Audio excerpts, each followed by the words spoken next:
Hello everybody, this is Brian O'Haron with a new periodic program called Getting Things Done. The other periodic program is called Planning for Success. But lately I've been getting the feeling that there's too much planning going on, although there's not enough objective planning by objectives, and not enough getting things done. So I'm switching my emphasis a little bit to getting things done. You should see a picture of my granddaughter, my youngest granddaughter. Her name is Imogen. She lives up in Yarmouth, Maine. And she's going to be 2 in 2 months. You can remember when she was born. Now this kid gets things done. She's talking and she's walking and running and starting to use the computer. So she's moving on with her life, and it's a pleasure to see her do that. And tonight I'm going to start talking about people in this area and in my past work environment over the years who are very good at getting things done. And then from time to time I'll probably talk about some techniques and how people who get things done get things done. And tonight we're going to have a local person on who is getting things done, has gotten things done in Winchester, the town of Winchester, and for at least a few more years, I'm sure, will continue to do so. Last week, I was startled by reading in the newspaper that Carriage Place, a senior citizen 55 and older new housing development, was in planning and zoning and was being questioned in the public hearing. Now that was the first part of the public hearing. I'm pretty sure it's going to be continued again next Monday, and if you can get down there after watching this program and give your 2 cents, then that may help the whole situation. But anyway, the project and development that is now in planning and zoning after many years of planning and raising funds is called Carriage Place. You see a picture of Carriage Place? It is a senior housing development that is trying to get its permits approved so it can start building. And it's sponsored by the Winchester Housing Authority Development Corporation, WHADC. That's been around for many, many years, and it's done a lot of good for our town. Right now, it's led by Mr. Fred Newman. You'll see a picture of Fred, hard at work at his desk, who is the executive director of the Winchester Housing Authority, and he's president of the Winchester Housing Authority Development Corporation, which has been planning and trying to bring to town a 32 unit senior citizen 1 and 2 bedroom housing complex down on Gay Street in the center of town. I've been watching it for years because I always see a lot of potential for our town. I even wrote a paper that I gave to Barbara DeBellis when she was here, the Friends of Main Street, and how a lot of that will be covered here tonight, and how precious this community would be for seniors of all income brackets, and how helpful to the town that would be.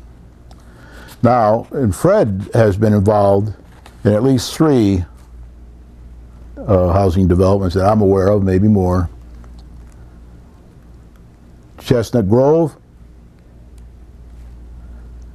Laurel Commons, Gay Street, it's on Chestnut Avenue, and then Greenwood's Gardens, also on Gay Street, and that's right next door to the new proposed housing project, Carriage Place. Now, what's proposed is senior citizen housing 55 and older with certain income requirements. 32 units, 1 and 2 beds. There are not too many 2-bedroom apartments because most of the people, for one reason or another, are single, and there aren't 2 in the family. So phase 1 will be done in 2 phases. Phase 1 will be 17 units, and phase 2 will be 15 units. Altogether, 32 units. Age 55 and over, and the qualified income is up to $52,000. You'll see a picture of the location, and that's at 3 pieces of property on Gay Street. I have a little drawing here I'll show you later whether it fits. Number 19 Gay Street, number 23 Gay Street, and number 27 Gay Street. And altogether, there are about 0.9 acres of land. And that's a very important number that we'll talk a bit about a little later when we talk about how much it's going to cost to environmentally clean up that land once the buildings are demolished to build this new building. And by the way, the new building will be what environmentalists like to call a green building. That adds to the cost, of course, in the short run, and hopefully it saves money in the long run. So we have a couple things here that are going to cost a little bit. One is to clean up the land. The other is to add the green features. Now, the 3 businesses that are on there, I guess there's 4 businesses altogether on those 0.9 acres down there, are old buildings. You'll see a picture of a couple of them. I don't have a picture of the feed store, but it's right next door to the picture you're going to see. Anyway, a Red Barn, and the Valley Thrift Shop is there. The auto repair, there's an auto repair shop there. That's phase 1. They'll be replaced. Phase 2 is the Winston Feed Store. It'll be replaced by the units that are in phase 2. Now, just to show you the little location here, for those that memorize the town, I hope you can see that okay. You have Main Street, you have Chestnut Avenue, I think it is, and Elm Street, and then you have Gay Street right here. Now, there is a 1999 plan for the redevelopment of downtown. It's called the Winchester redevelopment plan. And it's all that's going to be redeveloped as this plan goes along. The plan's been around since 1999. It was brought out into the open again by the last Board of Selectmen and our interim town manager at the time, Bruce Gresnick, and everybody was tickled pink with it, including using it, including the EDC chairman and EDC. And they put it back on the table, and they've been working on it for a couple of years. I don't know exactly how far they've gone, but all this will be very compatible with this new housing project, or vice versa. The new housing project will be very compatible with this plan. They're presently putting new sidewalks in these areas. There are streets in here too. They're putting new sidewalks in that you can go down there and see that now if you want to. And that'll take about a month, they tell me. I went down and looked at it, took some pictures the other day, and talked to the people, and they gave me a rough idea when they thought it would be done, barring inclement weather. Now, this is where, and this is not to scale, but I just want to show you that this is Carriage Maker Place on the 3 lots there.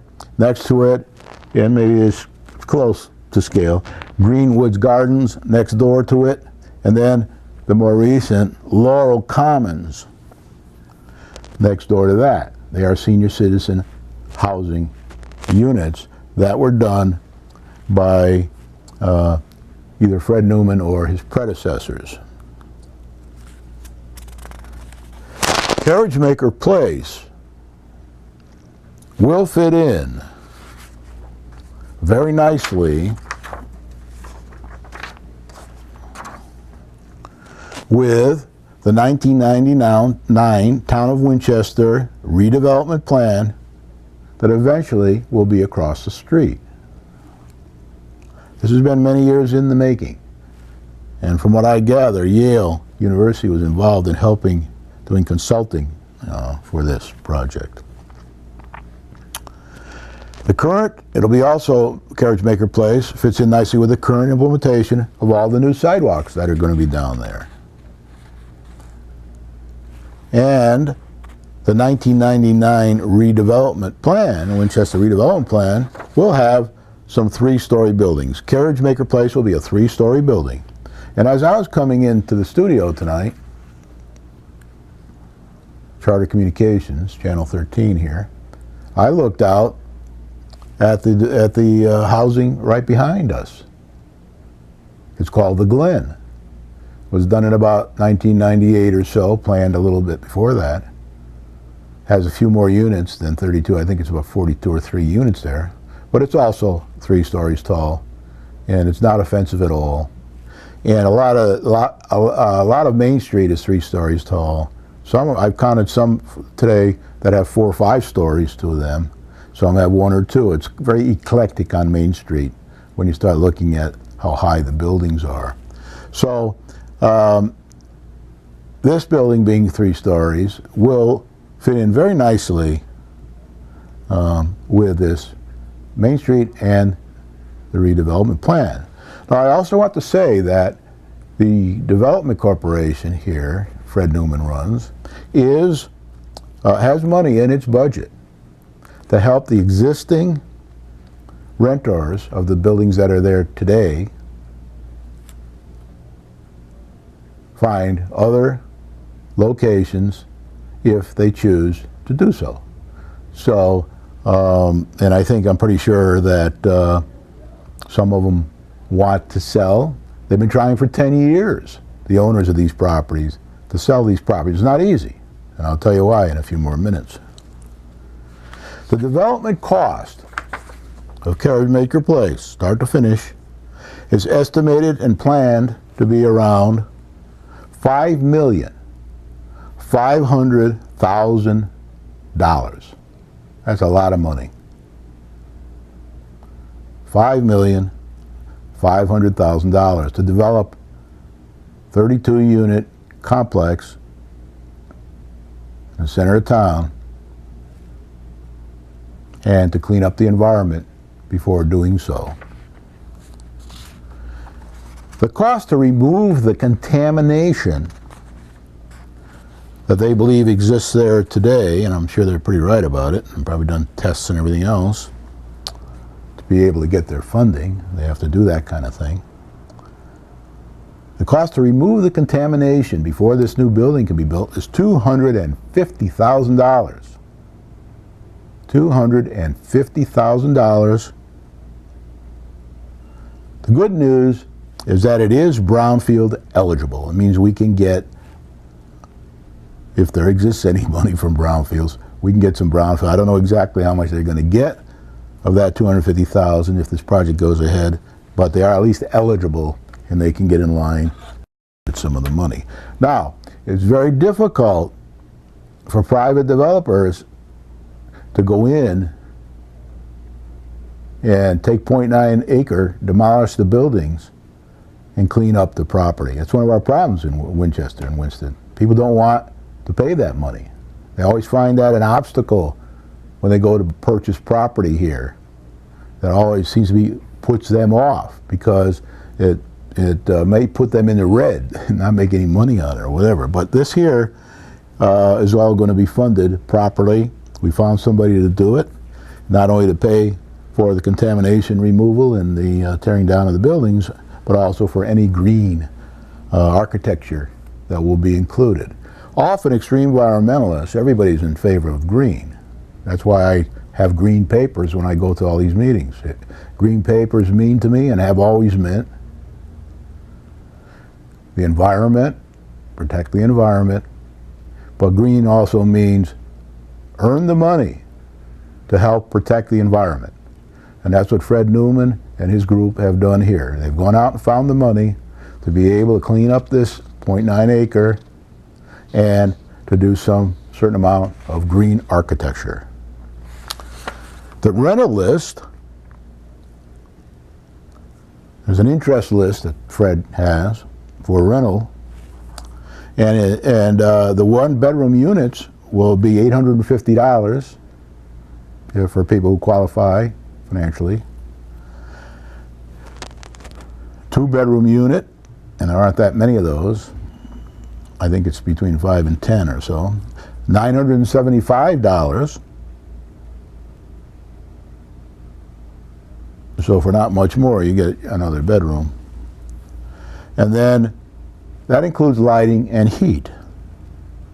And so far on the list, there are 40 interested renters, and there'll be 32 units. And we have a long way to go to get this thing up and running, a couple of years. So I think we'll see how that list evolves over the next few years.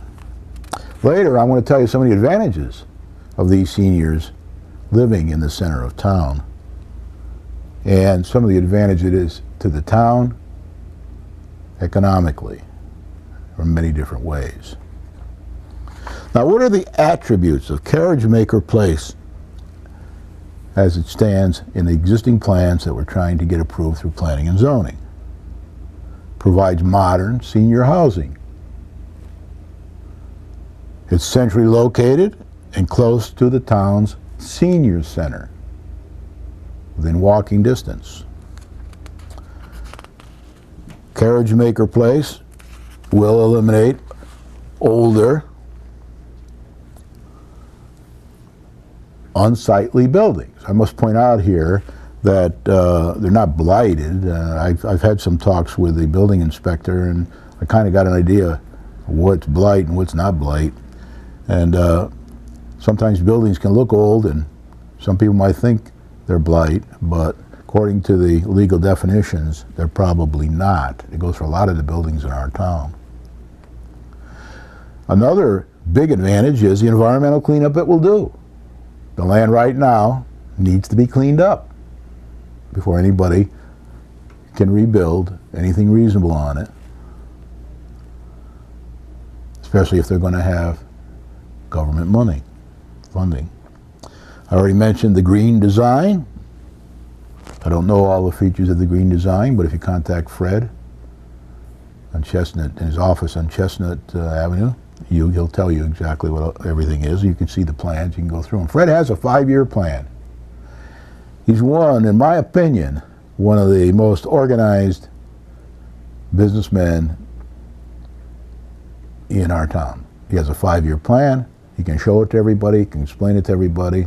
And Fred gets things done. That's why I'm featuring him on this program tonight. He's one person that I think in this town gets things done and doesn't let doubters get in his way.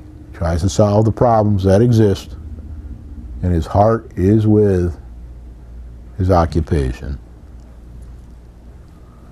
Now, there is some question about this. In my view, it's very good for the town because it provides profitable tax revenue in the 16th year and beyond. And at that time, 16 years from getting all its approvals and all, it will be in the top 8 or 9 on the real estate assessment list. Not bad. There are already 2 other people in the top 10. One is the Glen, which I mentioned earlier, and the other will be Laurel Commons when it is 16 years old. It's maybe 6 years old now, so it's got another 10 years to go. Now, all these 2 for sure, and the Glen, all received tax abatements from the town in one form or another. Carriage Maker Place is no exception. A lot of businesses that come to town do receive tax abatements. Some that come to town are private ventures and tax-free. They don't have to pay any tax. the minimum tax to the town. So what I want to point out here is that we, the town, as businessmen, have to invest with the other investors that are coming to town. So if somebody's coming to town to build senior housing for our senior citizens and those in the area, then it's only fair for us to have some skin in the game as well. In business, we call it skin in the game. That means we take a little bit, we take a tax abatement. We let the people off the hook on taxes while for a good number of years. Now, the formula used for the Glen was, I would say, over 10 years or so, they got $10,000 a year tax abatement. But after that was up, they went up to full taxes, just like you and I pay, depending on the mill rate and the value of their building. This building is the same. It's got a 16-year tax abatement, very similar to Laurel Commons. Laurel Commons tax abatement was agreed in 2002. Carriage Maker Place was agreed in 2008, September 15th, by the boards of selectmen that were here at the time. The first one was a 5-to-1 decision because one of the people that was on selectman owned some of the property and had to recuse themselves. Carriage Maker Place was unanimous. All the selectmen agreed that providing all the commissions didn't find anything to flunk it, that we go ahead and we agree a tax abatement program. So we're not going to get a lot of tax from this for about first 15 years. For the 16th year, it will go up to normal taxes. Will be on the number 8 or 9 on the list, and most of it, as with Laurel Commons and with the Glen, is very profitable to the town because they don't have any children there. Now, don't think that we don't want children. We want children. There's plenty of space in town for children. Some people say we want more higher taxes in the area. Well, there's plenty of space for that as well. So anybody who thinks we should be getting more tax money from this little 0.9 acre, or we should have a different demographic there, should look at all the other properties and go get something done. Get it done. Getting things done. Not just harp on it. Now, the other thing I'd like to mention is that I did talk on my show, Planning for Success, that every time we have a change of regime, we can't change our plans all the time. We've got evolution. Businessmen usually think is better than revolution. Okay, so we've got to make sure that there are no revolutionary steps taken by the new people on the boards and the new people on the commissions to scuttle something that's been going on for 10 or 20 years. And my view is, let's keep going with it. It's very good for the town, so I'll be rooting for it. I did present a green paper to the selectmen on Monday night. There's a copy of it. I won't go through it all here. A copy of it in the town hall, in the town clerk's office. You can ask Sheila Sedlak for a copy, or you can read that, or ask me and I'll get you a copy. But I presented it. You can see it on TV, probably Saturday, maybe Channel 15 or 13, 9 a.m. when they re-show the selectmen meeting. Other people also spoke there, and John Morisi spoke. He's the head of the EDC, and a few other people mentioned it, and there was a lot of discussion there. There's a nice article in today's Torrington Register about what happened there. Now, in addition to this great this money in the future, we have to plan for the future. Once it gets to 16 years, it'll pay normal taxes for the life of the building. And it'll be a big help at that time.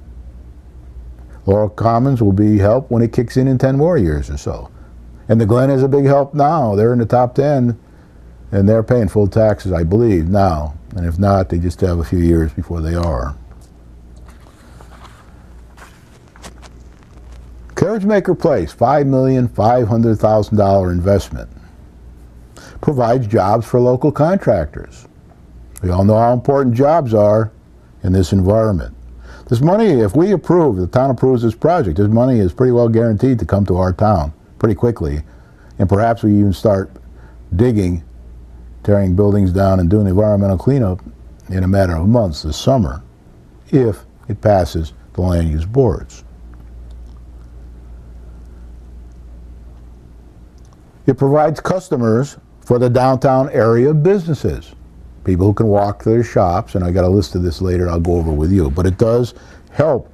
Therefore, Friends of Main Street is probably, I'm not exactly sure, but I think they're pretty much in favor of this project. And I know there's a petition's been signed by 30 people that own businesses in town that want to see this project go forward. Now, we can say there are other ways to do it, but over 10 years we haven't been able to sell this property. The owners haven't been. Probably take another 10 years to get it sold, and it may not pay as much tax as we'll get from Carriage Maker Place. So, some pretty serious stuff. We don't seem to do much in less than 10 years around here, in my experience, and I've been here almost 10 years, so I've seen what happens. Now, the financing, just so you see how well backed it is. Financier number one, Department of Economic Community Development, called the DECD. Department of Economic Community Development. They'll be helping to supply the funds, one way or another, for this project, should it be approved. The Northwest Community Bank, number two. And number three is the United States Department of Agriculture, USDA. Fred Newman and his team and town leaders have been working with these people over the years. It was 2 years ago, 2.5 years ago, when the part of the reason they got the tax abatement was because the investors insisted upon it. They weren't going to lend the money without a tax abatement. They wanted the town to have some skin in the game as a partner with them. And I agree with that wholeheartedly. It's a team effort, town and developer. That's how you get things done. Now, who's in favor of this project? I don't have a total list of who's in favor of this project, but I have some names. The Winchester Housing Authority Development Corporation Board of Directors. That's all people from this town and this area. I'm not sure they all live in Winchester, but I would bet that most of them do. Some are probably, because Fred does represent other towns as well, so maybe there's some there from other towns. But you can find out from Fred Newman, Chestnut Grove office. Doesn't matter that much. They're very responsible people, and they have the best interests of the town, and they've been able over the years to get things done. There was a saying that I've said on other programs in the past, that if you want to get things done, you want to grow a garden, you can't keep pulling the plants up every day to see how the roots are doing. You have to have other ways to see the progress of these plants without digging the roots up every day. And good businessmen like Fred develop these techniques and have experienced them in action when they did the other developments that they have in town. The town planning consultant has recommended that, providing the recommended bond is put up, which I'm sure it will be, that the town go ahead with this project. This is the consultant to the Planning and Zoning Commission. The Friends of Main Street, to the best of my knowledge, are in favor of this. The organization. There's a list of 30 local vendors, I won't name them all here, but that think that the town and they and the seniors will all benefit from this development. And this doesn't include contractors and all the other work type jobs that will be produced. And the Board of Selectmen, matter of fact, the last 3 boards of selectmen or maybe more, 202, this is 210, for the last 8 years, it's 4 boards of selectmen have been in favor of this project. And they've encouraged the town, or they've encouraged Fred Development and his team and the investors put together a plan and to get going on this and get through the land use boards. Now, I must warn you that they do have to do it according to the regulations, or they won't get through the land use boards. So, and there might be a few glitches there that can either be managed around or not. So we'll find that out over the next 2 months. And my guess is that if it doesn't get approved, it will probably be abandoned. And then we'll be back looking for another purchaser and take another 10 years to sell 0.9 acres to somebody who wants to put in $250,000 to clean it up. And I don't think you're going to get a green building out of it if something like that happens.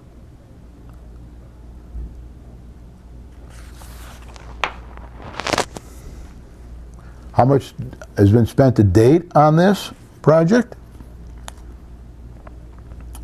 Just on the planning alone, $200,000 already. If we go on for a few more months, it'll probably be $250,000 or whatever. So the Development Corporation has ponied up $200,000 to get all this planned with using professional architects, professional site engineers, and everything else, legal people, all kinds of things. Now there is a chance, I don't know for sure, there is a chance that if the town turns this project down, which I don't advise it to do, they may get some of that $200,000, if not all, back from one government agency or another. Now in the beginning of the program, I showed you a picture of my granddaughter, Imogen, Yarmouth, Maine, going to be 2 years old. Well, guess what? I'm a senior citizen, just like most of you watching the program tonight. I'm 72 years old. So I can relate to you. I also interested in the town progressing, as you know from my other program. And I would strongly recommend that we take care of our seniors. The people that got us this far made some mistakes along the way, and they did a lot of good things too. So we got to hang in here, try to get this thing done within the rules. It has to be done within the rules. If there's some way or another the plan doesn't follow the rules, then the plan's got to be changed. Maybe it'll mean less units, maybe it'll mean less whatever. But that's up to Fred and his team to manage with the town as a team and the backers supplying the money to make this thing happen. Now, what town permits are required? To the best of my knowledge, planning and zoning. That's under review right now. Started up, I think it was last week or the week before, they had their first public hearing, and then they tabled it, so I think next Monday it'll continue. There'll be a lot of people showing up to help support Fred. There'll be some people showing up that probably don't want to see the development succeed. There was an article in the paper. There are some people who have other interests for that property, and I don't know if they have the money for it, but they have interest for it and dreams about it. They probably show up and express their opinion, which is okay. This is America. Everybody's welcome to do so. So Monday, April 12th, 7 p.m., Town Hall, will be the continuation of this public hearing, and if you can show up, express your viewpoint one way or the other and your concerns, or if you have any positive suggestions, that's the time to do it. Once they close the public hearing, then it's tough to get your ideas in. Now, what are the concerns that a very small minority of people have about this project? One is it doesn't produce enough taxes. Well, that's true for the first 15 years. But that's part of our investment with the other investors to make this a reality so we can get the pot of gold at the end of the rainbow for this project, which will be 16 years away, and it will be in the top 7 or 8 of the real estate taxpayers in this town. Now, just to give you an idea who's in the top 10, number 1 is the shopping center. That Stop and Shop's in down there. They pay the top amount. HowMed is in there. That's an industry. We're not talking about industries tonight or shopping centers. There are 3 private homes, 2 on Granville Road, 1 at Highland Lake, that are in the top 10 of real estate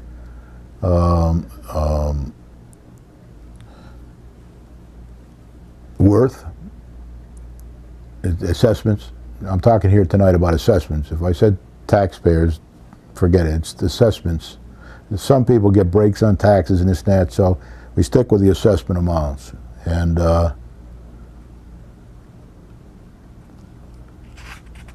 then in the top 10, 3, 4, 5, 6, 7, then there's a couple other people up in there,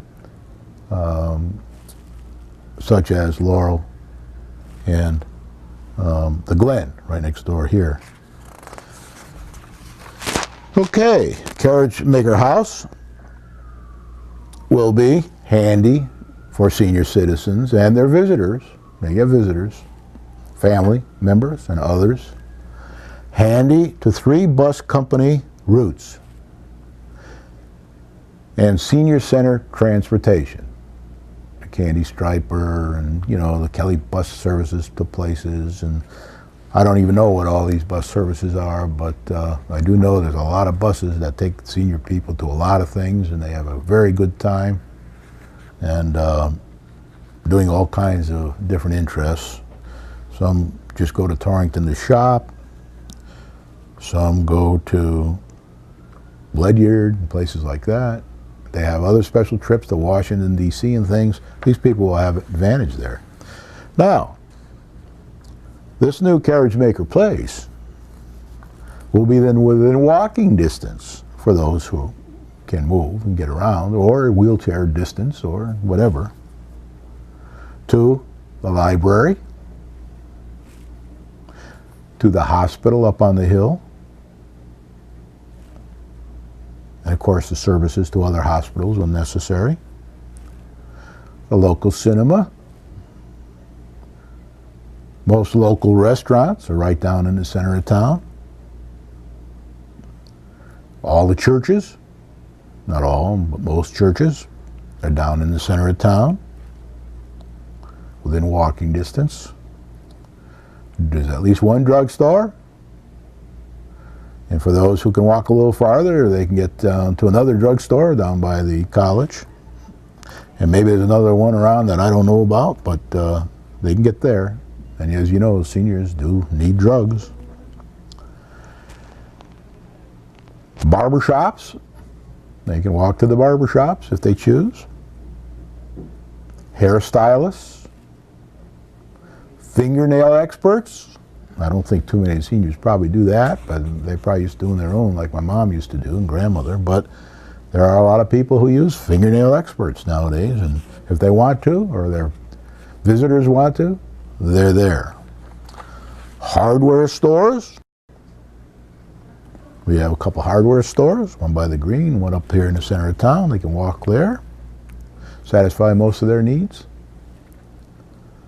Highland Lake, they can walk there. I don't think they can walk to West Hill, but they could probably, if they're good at walking up the hill, they could probably walk up to Highland Lake.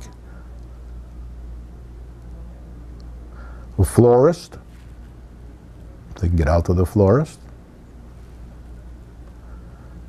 Health store, got a wonderful health store right here in the center of town, right around the corner from where Gay Street, where Carriage Maker Place will be.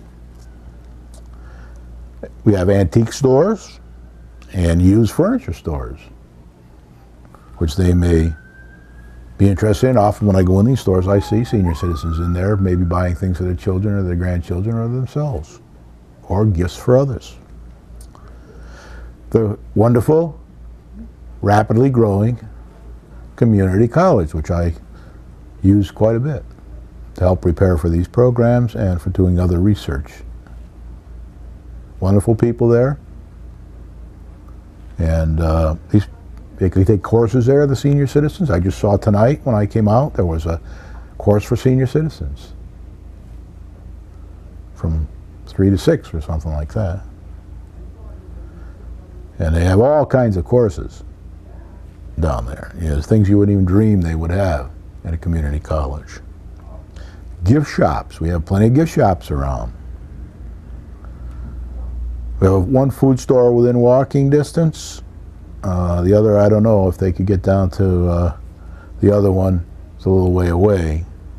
But maybe there's a bus that goes down there that they can take. I don't know. I've never taken a bus there. The local schools. Plenty of activities at the local schools. There's plays, there's musical events. There's all kinds of things that happen. And they can walk to these schools. Be pretty close to them. Pearson, right in their backyard. And, you know, very good for them. They can go to vote down at Pearson. They can walk to vote. Don't need to take a car. And when I wrote my paper a few years ago about elderly people living in the center of town, no matter what their income bracket, no reason rich elderly people can't live downtown. There's plenty of room. Somebody wants to buy a land and build some units. As well as middle income people and people that need help. Our senior citizens, a certain percent, need as much help as our young do, for various reasons. And we should help them as a community. Green Park, you know all the things that happen there. You just got to watch Jay Budahezi for a week or two and you'll see all the things that happen down at Green Park. By the way, the churches, they have a lot of things going on too. Sales, breakfast, lunch, dinners. There's I didn't write it on here, but there's the food kitchen there in the church, one of the churches. And there's plenty of things there like that. Now, what about professional services? Doctors, they're all over the place. Dentists, within walking distance. Don't have to go to Kennedy Drive or anywhere like that unless you need a certain type of expertise that's not here. Attorneys, we got a lot of those around. Tax experts, we've got those right in the center of town. Banks, you know we've got a few banks here. When I first bought my cottage in 1973, it was a cottage then, it's now a year-round home. I borrowed from a bank here locally, paid it off over a few years. And right now, if I need a little money to do something, and I need a short-term advance, I get it from a local bank. I'm a senior citizen, you know. And then I pay it back when I sell some of my investments to keep the balance. Town hall. They can go to town hall to pay their taxes. They can go to town hall to sign up to vote. They can go to town hall to register their dog. I don't know if dogs and cats are going to be in this building, but whenever Chestnut Grove, I see dogs and cats, so I don't know. That's something to check on if you have a cat and dog. Ask Fred if they'll be allowed in here. But there's many, many reasons to go to town hall. There's public meetings seniors go to. There's all kinds of interesting things down there. And then there's also, you know, things that seniors need more than everybody else. They're get in a town hall. Fire department, right around the corner from Chestnut Grove. You could throw a stone to the Elm Street one. Police department, 2 blocks away. Senior citizens are often conscious of security. Just last night we had a big thing here in town. When I came out 1 or 2 in the morning because I'm doing some work on my house at night inside. one of my new houses. I must have seen 50 police cars running around one way or another from all over. State police, detectives, undercover people, because there was somebody on the loose that they were interested in. They had a lot of coverage at the lake. They were shining lights in the woods all night. I guess they finally found the individual. And it was kind of scary there for a while. And the first thing they tell you when there's somebody like that's on the loose is to lock your doors and stay in the house. They looked at my truck when I went down to get a cup of coffee and checked the back and everything just to make sure I wasn't hiding something in there. And I respect them for that. And that's doing a good job. I thought they did an excellent job last night. Every TV station in Hartford was down here all night, down at the town hall, hosted by the Winston Police Department. And they were all very, very cooperative and very polite, very understanding, while doing a very, very difficult job. Somebody running around with perhaps a gun in their hand that might shoot at you because they just shot at a policeman, we're told, down in Florida. So seniors are conscious about safety. Nice to be near the police department. And maybe someday, the Wall of America. I'm sure they got hit a little bit here by the recession, as did everybody else. And the Tort Museum. They'll be able to walk to both of these places once they become part of our community. No sense walking there now, there's not much to see. But someday, there may be something to see, and there may not be. And I guess I could go on and on and on about things that could be added to this list. You can probably think of some. If you can, give a call to Fred Newman. Now, Fred Newman's been around a long time here. His wife was in the police department, recently retired. And a wonderful person. He has a history of getting things done. He's trying to get things done in our town to help us, the town, and the seniors. Everybody seems to like Fred. I don't know of anybody that doesn't like Fred. Anybody I see loves Fred, likes Fred, and thinks he's a real asset to this community. And he can do one thing that most other town leaders can't do. He can give you a 5-year plan. And all the cards are on the table. There's no hidden agenda for Fred Newman and his team. If you want some information, I needed a lot of information for this program and to write my green paper for the Board of Selectmen. He was very, very, very cooperative, very polite, and very professional, as were his team. When I go around town and I ask people what they think of this Carriage Maker place, 95% of them say, let's get it going.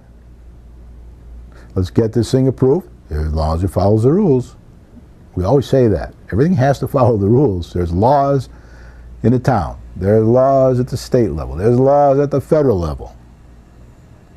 All these laws must be obeyed, or we must receive some exception officially, or we must change our plans to meet these laws. So I don't want anybody to misunderstand us.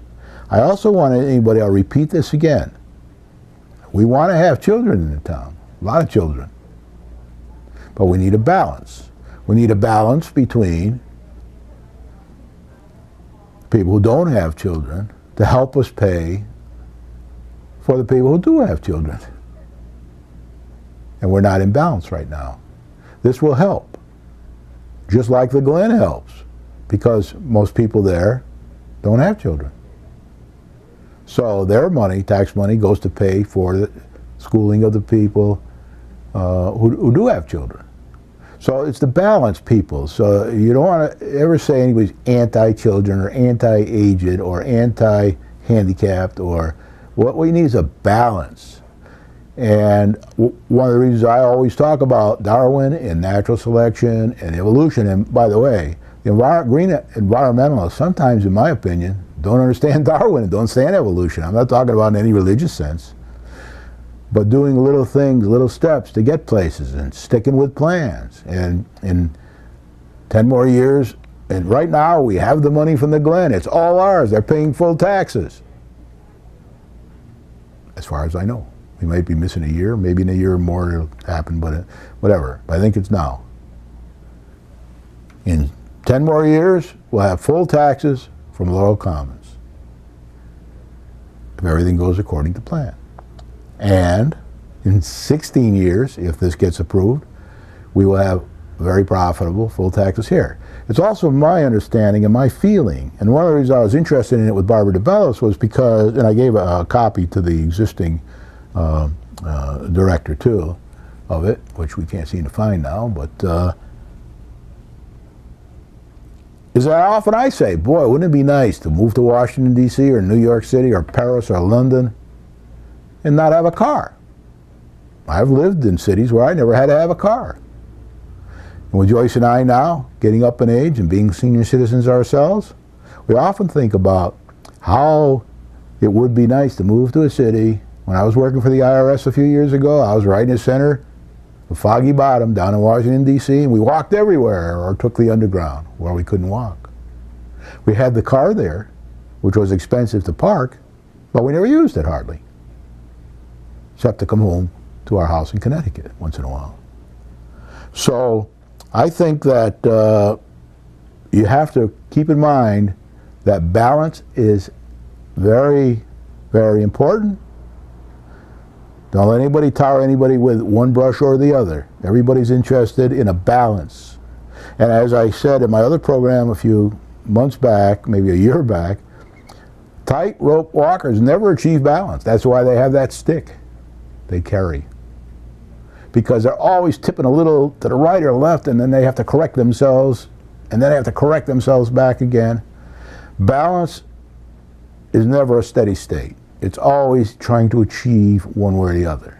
So this project will help us move towards balance. It won't solve all our problems because we are not balanced right now. We don't have enough housing for our senior citizens in an area where they can walk to everything and do things. We have housing, but we need more because we have the baby boomers coming. I myself am not a baby boomer. I'm ahead of that. I was born before the baby boomers, but baby boomers are coming, recession or no recession. And we have an obligation, in my opinion, to help take care of those people. And we have an obligation to have children and get the test scores up. And we have an obligation to try to get industry into town so that we can provide jobs for people of all levels and try to keep some of our college graduates in here, living here and staying here and not moving out around the country. So we do need industry, and that's the biggest thing. But again, in getting things done, you have to keep working at it. Doesn't come easy. More evolutionary than revolutionary. And we can't change in our plans midstream every time we have a change in government. Now, as I say here, to be fair to our leaders, the last 3 boards of selectmen have been in favor of this project, to the best of my knowledge, and willing to step up and give them, as partners in this endeavor, that we will see big benefits from it over many years, willing to kick in a tax abatement for these people. So don't look at a tax abatement as being bad. When you get a tax abatement, then it's the duty of the management of the town to go out and find somebody to balance that. Go get an industry into town. Go get a big box shop. It doesn't have to be one that competes with local. It could be, say, somebody who sells beds. I don't think you can buy a bed in Winston. And maybe that'll bring in people from all over, unless it competes with something in Torrington or New Hartford or wherever, Avon. But, you know, you go find one that doesn't compete with these people, and they all get behind and try to get it to town, and it brings in people, and it brings in that revenue that we need.